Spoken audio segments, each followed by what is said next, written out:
Should you let your tenants do improvements on your property? Well, that depends.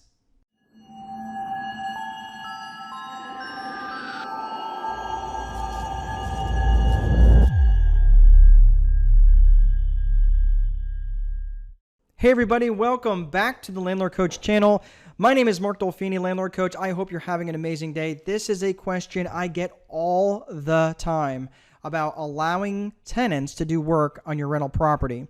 There's sometimes that can be good and sometimes that can be bad. And when it's bad, it's really, really, really bad. The biggest thing is you've got to draw some sort of boundaries in terms of what you're going to allow your residents to do and what you're not going to let them do. I get this all the time where tenants would call me, or applicants rather, not even tenants yet, but applicants would call and say, hey, can I do some work on the property in lieu of security deposit? I think that is a terrible idea.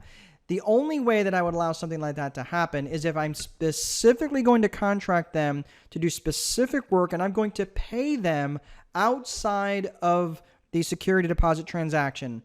When the work is done, I pay them, then they move in, and then they pay me a security deposit. The reason for that is because when they move out, unless they have some skin in the game, guess what? They're going to leave the property as bad, if not worse, than when they first moved in. Go! The thought of that just makes me cry when I'm cleaning my 458 SOCOM. Another thing to consider is there is a massive disparity in the quality of workmanship.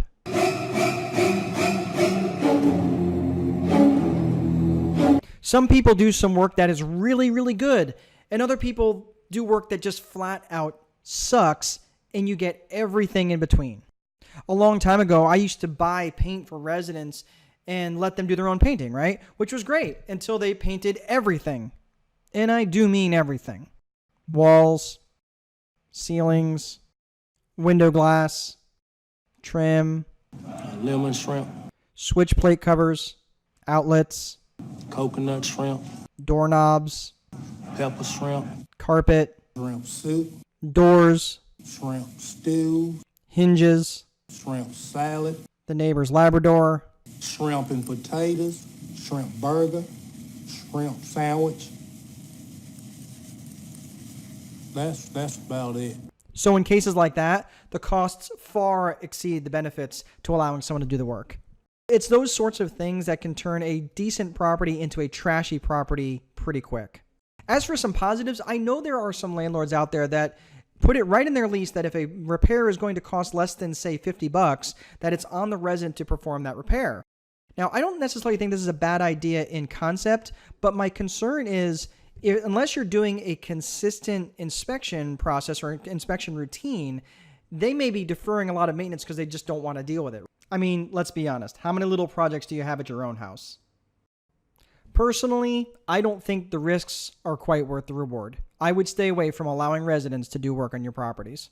My name is Mark Dolfini. I am the Landlord Coach. I hope you found this helpful. If you are interested in more landlord tips or setting your business up like a business, you can learn the VIP method, which is the Vision Infrastructure Process Method, through my shameless plug book, The Time Wealthy Investor 2.0. You can run on over to landlordcoach.com and pick up a copy. All I ask is that you pay the shipping. It is free to you otherwise.